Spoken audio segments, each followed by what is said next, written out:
Dans ce passage, Sri Aurobindo décrit les différents niveaux de conscience et la relation entre l'âme et la nature. Sur le plan physique, l'âme est presque entièrement soumise à la nature matérielle, tandis que sur le plan mental, l'âme se sent presque complètement libre. Sri Aurobindo soutient que chaque plan de conscience offre une relation spécifique entre l'âme et la nature. Dans la pratique yogique traditionnelle, il y a seulement deux niveaux de conscience importants, le spirituel et le mental matérialisé. Cependant, dans le yoga intégral de Sri Aurobindo, l'objectif est différent. Il est important de reconnaître toutes les gradations de conscience dans lesquelles le divin se manifeste et de les transformer, tout en cultivant une conscience supérieure. Sri Aurobindo aborde également la question de l'occultisme. Dans les anciennes traditions et cultures, l'occultisme était considéré comme une recherche des vérités cachées de notre être. Il explique que l'exploration intérieure révèle un univers riche et complexe, et que cette recherche pouvait prendre différentes formes selon les cultures. Sri Aurobindo souligne que dans le yoga intégral, l'existence du monde est acceptée et considérée comme étant pleine de la présence divine.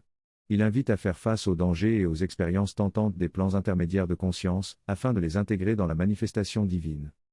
Ce passage annonce la suite du chapitre où Sri Aurobindo explorera en détail ces différents plans de conscience, leurs caractéristiques, leurs difficultés et comment les ouvrir à des possibilités supérieures. En conclusion, Sri Aurobindo présente la recherche des vérités cachées de notre être dans différentes cultures anciennes et souligne l'importance de reconnaître et de transformer les différents plans de conscience afin de les intégrer dans la manifestation divine.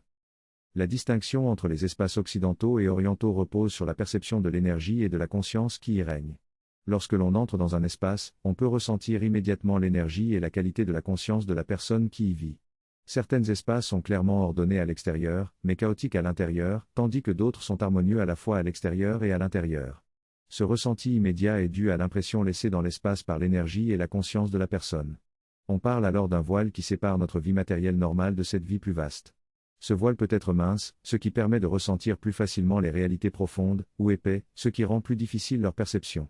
Les animaux réagissent également en fonction des vibrations environnementales. Certains espaces sont qualifiés d'espaces sacrés car leur énergie est inspirante, tandis que d'autres sont inconfortables. Cette perception objective s'applique également aux espaces culturels et géographiques, où l'on est influencé par les valeurs et les expériences propres à chaque lieu. Certains pays, comme l'Inde, l'Égypte, la Chine, la Grèce et les pays celtes, sont considérés comme ayant une enveloppe plus fine, favorisant ainsi l'accès à la vie intérieure. Cependant, ces connaissances et ces expériences sont souvent rejetées par la mentalité moderne comme étant de la superstition et du mysticisme. C'est pourquoi il peut être difficile de trouver des espaces propices à la recherche de vérités cachées dans la société actuelle. La spiritualité a été externée et les valeurs matérialisées dans notre société. Les énergies sont maintenant principalement tournées vers la matière et il est difficile de penser à des valeurs spirituelles dans cet environnement. On se sent isolé et déconnecté, comme une petite bulle perdue dans un désert. Cependant, il existe des espaces spirituels, des lieux sacrés où l'on peut enfin ressentir un soulagement, où notre soif spirituelle peut être apaisée. Malheureusement, ces espaces ne sont pas prioritaires pour la construction collective, qui préfère des choses plus divertissantes ou pragmatiques. Pourtant, là où des intérêts spirituels collectifs se sont rassemblés pour créer un espace sacré, on peut rapidement ressentir un changement profond. Lorsqu'une civilisation entière travaille pour ses valeurs, l'impact est encore plus grand. Les lieux spirituels sont comme des portails, des portes qui s'ouvrent vers d'autres dimensions. Ils sont souvent situés en haut des montagnes, car c'est là que l'influence spirituelle est la plus forte. En Inde, on accorde une grande importance à l'Himalaya, considéré comme un lieu sacré. Il existe également d'autres endroits dans le monde où la spiritualité est présente, tels que l'Égypte, la Chine, la Grèce et les pays celtiques. Chacun de ces lieux a une tradition particulière, certains axés davantage sur l'aspect occulte que sur le spirituel. En Inde, la quête spirituelle est prédominante depuis près de 10 000 ans, tandis qu'en Égypte, l'occulte a pris le dessus et la connaissance spirituelle a peu survécu. Il y a eu des tentatives de régénération de cette connaissance, mais elles n'ont pas réussi à perdurer. En Égypte, une nouvelle religion centrée sur le soleil a été tentée pour ramener l'attention sur les vérités spirituelles. Cependant, cela n'a pas duré et a permis de constater le déclin de la civilisation égyptienne, qui s'est tournée vers des pouvoirs occultes plutôt que vers une spiritualité unifiée. Aujourd'hui, l'Égypte n'a pas de tradition évidente de ce genre, mais on peut la trouver sous le couvert des enseignements islamiques ou de la tradition chrétienne copte. Ces groupes ont conservé une tradition spirituelle vivante, même s'ils doivent être prudents pour rester en conformité avec la religion officielle. Certains groupes coptes ont également des pratiques similaires au temple indien, et ils revendiquent une connaissance yogique similaire. Cependant, ces groupes sont en diminution. En visitant les pyramides, il y avait une ambiance spirituelle perceptible à l'intérieur, notamment dans la chambre du roi, où les guides autorisaient discrètement des chants spirituels. Lorsque nous sommes arrivés au passage qui descendait sous la pyramide, nous avons ressenti une énergie particulière et nous nous sommes tous trois assis pour méditer. Cela m'a fait réaliser que les autres endroits pourraient avoir une intensité similaire s'ils n'étaient pas couverts par le tourisme. J'ai également ressenti une expérience spirituelle en visitant la vallée des rois, malgré son association avec les tombes et les sépultures. Lors de ma première visite en Égypte, j'ai été fasciné par les structures en pierre étranges qui ressemblaient à des êtres humains. Même si je n'ai pas pu m'attarder sur ce site physique, j'ai ressenti une présence consciente en eux. En visitant les sites touristiques principaux, j'ai été surpris de ressentir une énergie mystérieuse dans les collines, comme si quelque chose était caché et non découvert. Lorsque j'ai visité un des lieux de sépulture, j'ai ressenti une certaine réticence initiale, mais en entrant dans le passage qui menait à la salle funéraire, j'ai ressenti une force spirituelle incroyable. L'ambiance y était sacrée et j'ai pu ressentir l'énergie de la personne qui y était enterrée, même si son corps avait été déplacé dans un musée. Les temples que j'ai visités présentaient des similitudes de design avec les temples indiens, ce qui m'a fait comprendre l'importance accordée à ces lieux. Les efforts investis pour construire de tels temples étaient incroyables, témoignant d'une connexion essentielle entre les royaumes célestes et matériels. En Chaldée, un centre peu connu dans la littérature populaire, mais mentionné à plusieurs reprises par la mère, on trouve un développement important des connaissances spirituelles et occultes. La Chine, quant à elle, a également une tradition peu connue de pratiques occultes, mais se concentre principalement sur les énergies internes du corps physique et sur les méthodes yogiques. La Grèce possède également des sites liés à la pratique occulte, où les prêtresses entraient en transe pour prédire l'avenir. Malheureusement, l'influence romaine a altéré ces lieux au fil du temps. Dans cet extrait, il est mentionné que le temple entier a été détruit sur ordre du gouvernement, et les preuves de cette destruction ont été envoyées au roi sous forme de croquis. La destruction du temple semble faire partie d'un effort ultérieur de l'Église pour éteindre toutes les sources de connaissances menaçant le centre du pouvoir et du contrôle. Autrefois, le temple était un lieu où les gens pouvaient aller pour obtenir des conseils et accéder à des connaissances supérieures. Les prêtresses du temple suivaient une vie pure afin d'entrer en résonance avec une conscience supérieure, et elles avaient accès à la connaissance soit par l'incorporation d'un être spirituel, soit par un état de transe. Il est mentionné que dans d'autres traditions, comme à Delphes, on ressentait des vibrations étranges dans une grande partie de l'espace du temple, mais seulement dans un coin éloigné du centre, on pouvait ressentir une présence spirituelle. Les traditions celtiques semblent également avoir conservé une connexion avec ces espaces sacrés, où une sensation de la présence de fées et d'autres êtres est encore perceptible.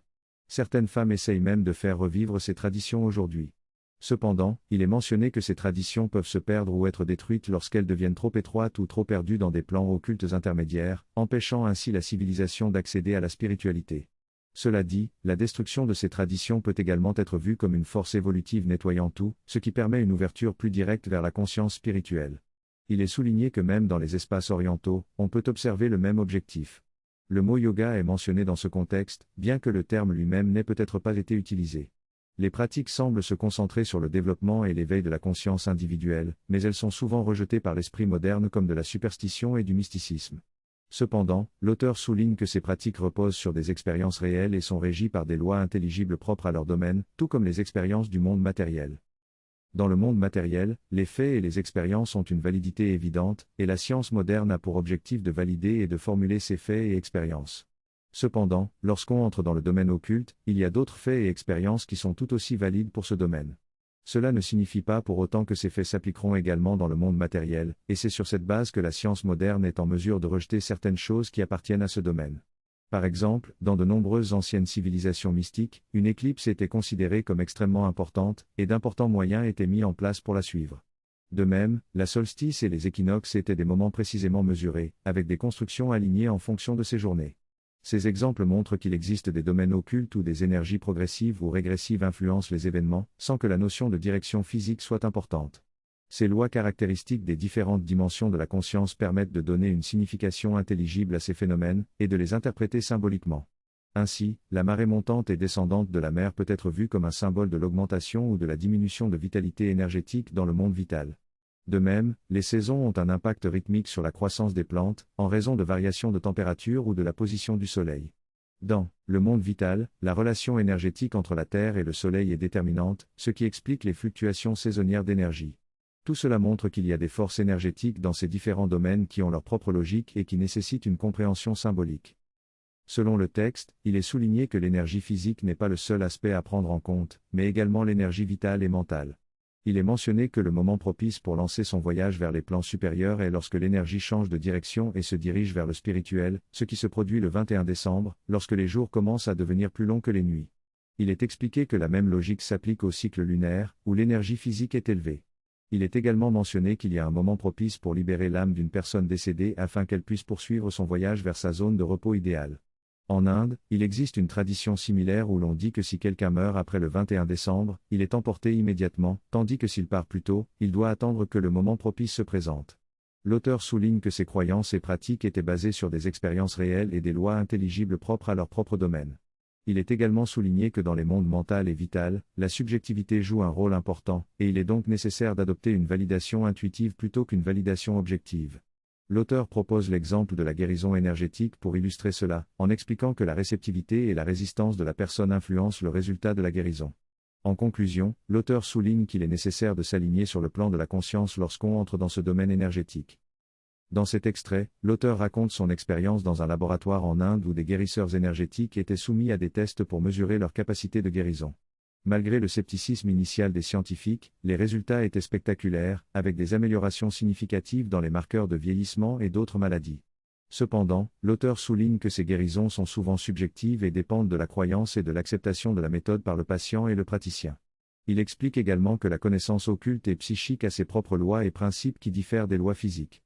L'auteur précise que sa discussion ne s'intéressera pas directement à ces connaissances occultes, mais plutôt aux éléments communs qui les sous-tendent et ont des implications pour la yoga de la connaissance. L'auteur mentionne également que le tantra en Inde, qui détient une grande partie de ces connaissances occultes, a perdu sa signification originale de libération spirituelle mais qu'il existe également des courants plus orientés vers la spiritualité. La connaissance psychique est un domaine vaste et complexe dans lequel il est important d'avoir une base spirituelle et philosophique solide. Sans cela, on risque de se laisser séduire par les pouvoirs psychiques et de perdre son chemin. Entrer dans ce domaine sans préparation peut être dangereux, car on peut être manipulé par ses forces et prendre des risques.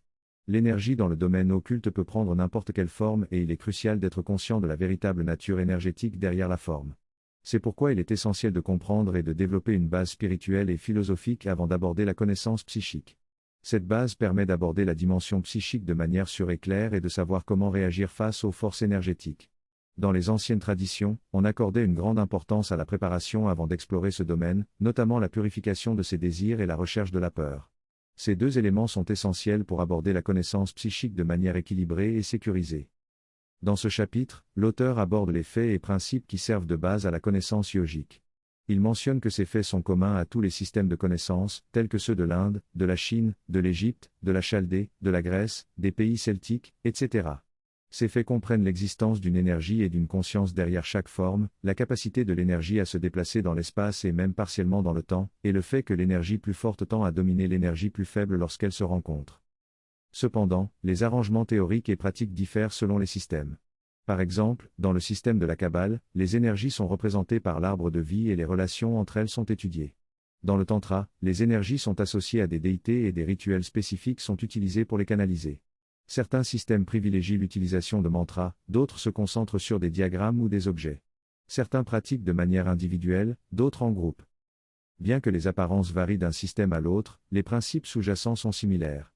Les variations concernent principalement les emphases données à certains aspects, les domaines d'expérience considérés comme importants et les méthodes spécifiques utilisées.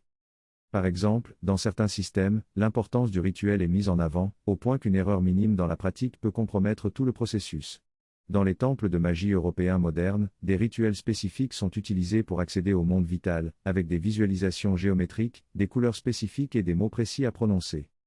Dans l'ensemble, l'auteur souligne que malgré les différences externes, l'exploration de la connaissance repose sur des faits fondamentaux communs. Il est intéressant d'étudier ces différentes approches pour mieux comprendre les principes universels qui les sous-tendent. La méthode pour clore la porte et bannir tout cela est très élaborée et peut prendre beaucoup de temps pour maîtriser le processus. Cependant, elle ne nécessite pas de compétences spéciales, car elle se fait mécaniquement sur l'axe mécanique. Chaque système a une approche différente, avec des rituels, des objets et des symboles importants pour certains tandis que d'autres les trouvent inutiles. Dans l'approche védique et vedantique, il existe 7 plans de conscience qui permettent à la fois de se déplacer librement entre les plans et d'approfondir sa conscience au fur et à mesure de son ascension. Cela offre une vision plus vaste et flexible par rapport à d'autres systèmes plus rigides et spécialisés. L'auteur aborde le concept des plans de conscience et d'existence. Il utilise un modèle basé sur les 3 principes de notre être ordinaire, le mental, la vie et la matière, ainsi que sur les principes de Sat Chit Ananda et de Supermind. Il décrit le Supermind comme l'intelligence libre ou spirituelle qui relie le divin et les plans inférieurs. Ce supermind est à la fois l'intelligence du divin et celui de l'être humain limité, et il organise les 7 plans de notre être, dont 5 sont accessibles à nous pour atteindre la perfection. Il mentionne également l'existence de 5 corps, physique, vital, mental, spirituel et anandamaya, dont les 2 derniers sont encore peu développés. Les 7 principes se retrouvent dans chaque plan, créant une complexité de 49 sous-plans en relation constante les uns avec les autres. Cependant, même avec tout cela, il reste à savoir pourquoi il y a un monde physique, vital ou mental, et ce qui les rend différents. L'auteur explique qu'aucune tradition ou texte ne donne une véritable explication à cela, sauf les prochains paragraphes de ce chapitre. Il prévient que comprendre cela nécessitera une concentration intense et annonce qu'il l'explorera plus en détail lors de la prochaine lecture. Le monde est essentiellement un ensemble de relations entre le Purusha, âme, et le Prakriti, nature. Le Purusha est la conscience qui détient le potentiel et le caractère du potentiel et le Prakriti est la manifestation de ce potentiel. La relation entre eux crée un monde où les formes, l'énergie et la conscience interagissent. Le monde physique est celui où les formes sont prépondérantes, tandis que le monde vital est celui où l'énergie joue un rôle central. Au-delà de cela, il y a aussi un monde mental où les idées et la conscience de soi peuvent interagir. Chaque monde a sa propre réalité, mais ils sont tous interconnectés et peuvent coexister simultanément. Par conséquent, notre expérience du monde dépend de la manière dont nous nous accordons à l'un de ces domaines de réalité. Si vous êtes conscient, vous pouvez développer la capacité de voir avec votre perception réelle de l'âme, au-delà des yeux physiques. Vous pouvez vous connecter au monde physique puis ajuster progressivement votre perception pour scanner à travers les différentes dimensions, du physique au vital, puis au mental. Tout cela fait partie du spectre de la conscience, comme une station de radio sur laquelle on peut se régler. Il est possible d'élargir sa perception depuis la conscience de l'âme pour voir simultanément tout ce qui se passe. L'explication comprend également les différentes planes de conscience et d'existence, qui sont les différentes relations entre l'âme et la nature. Chaque individu a sa propre bande de perception à laquelle il est accordé, mais il est possible de libérer sa conscience de cette limitation et accéder à tout le spectre cosmique. Par exemple, la mère voyait au-delà du corps physique d'une personne et percevait son aura psychologique, ainsi que les vérités et les potentiels les plus profonds et les plus élevés de son âme. Lorsqu'elle rencontrait quelqu'un, elle plongeait directement dans son âme pour lui donner la poussée de son aspiration la plus élevée. Elle adressait également les parties conscientes ou inconscientes de la personnalité qui pouvaient exprimer leur malheur, en offrant ce qui était nécessaire pour les aider. Elle pouvait également voir les vies passées et le potentiel futur d'une personne. Tout cela influençait la relation qu'elle établissait avec cette personne. Lorsqu'elle entrait dans un lieu, elle percevait non seulement la disposition physique des objets, mais aussi leur énergie, leur conscience et leur qualité d'âme. Dans ce texte, l'auteur explore la communication entre 2 personnes qui ont une profonde fondation spirituelle. Il souligne que lorsqu'ils se rencontrent, ils n'ont pas besoin de parler beaucoup, car il y a une communication et un partage d'expériences et de perspectives qui se fait à un niveau plus profond. Il mentionne également que certaines expériences peuvent être transmises de manière plus complète avec peu de mots, et même avec un simple mot, toute une expérience peut être transmise. L'auteur donne ensuite l'exemple de la mère qui a reçu toute la connaissance d'un grand savant sanskrit simplement en ouvrant son esprit. Enfin, l'auteur souligne que tous ces niveaux de conscience sont éventuellement accessibles à nous dans notre expérience du monde, et que notre objectif devrait être de développer une compréhension de ces plans afin de nous ouvrir à une richesse d'expérience. Il s'agit d'une période de grande confusion énergétique où il y a très peu de clarté de pensée ou de but supérieur. Il y a 2 aspects à considérer. Individuellement, lorsqu'on fait un choix, il est important de choisir ce qui est en accord avec notre évolution spirituelle. Ensuite, si possible, nous pouvons créer un environnement de clarté et de calme pour aider les autres à se réveiller et à voir les choses telles qu'elles sont. Dans une situation de réunion ou de discussion confuse et excitante, il est préférable de ne pas se laisser entraîner, mais de prendre du recul et d'apporter de la clarté et de la paix à l'espace, afin que les personnes puissent élever leur conscience au-dessus des énergies confuses. Dans un travail d'équipe, il est important de ne pas devenir des victimes de nos émotions et des tensions énergétiques, mais de faire des efforts conscients pour les surmonter et pour voir avec clarté et sentir avec notre conscience profonde quelle est la bonne chose à faire, quelle est la vérité à laquelle nous devons travailler. Si nous pouvons agir ainsi en groupe, nous pouvons accélérer le progrès collectif et ne pas être entravés par les situations actuelles de blocage qui sont souvent dues à nos émotions, préférences ou faiblesses. Il est important de chercher des vérités plus élevées et de se concentrer sur l'objectif commun. Cette approche peut être appliquée dans le domaine politique, mais il est crucial que les personnes impliquées aient une conscience élargie et universelle. Il est nécessaire de dépasser les intérêts personnels étroits et de travailler pour le bien commun. Enfin, pour apporter un vrai changement dans la société, il faut également changer notre environnement. Cela peut être réalisé en créant des communautés basées sur l'unité spirituelle, où l'humanité dans sa diversité peut coexister. La réussite de ces communautés dépendra de notre capacité à rester alignés sur cette unité spirituelle et à ne pas s'en écarter. Il y aura tous les conflits et les affrontements habituels, donc c'est comme une base de test. Si nous pouvons opérer ce changement ici, cela aura un impact considérable sur le monde entier, c'est donc le moyen le plus direct pour aider le monde en rendant cet espace plus véritablement fondé sur le principe spirituel unificateur. Nous continuerons vendredi prochain. Oh, oh, yeah.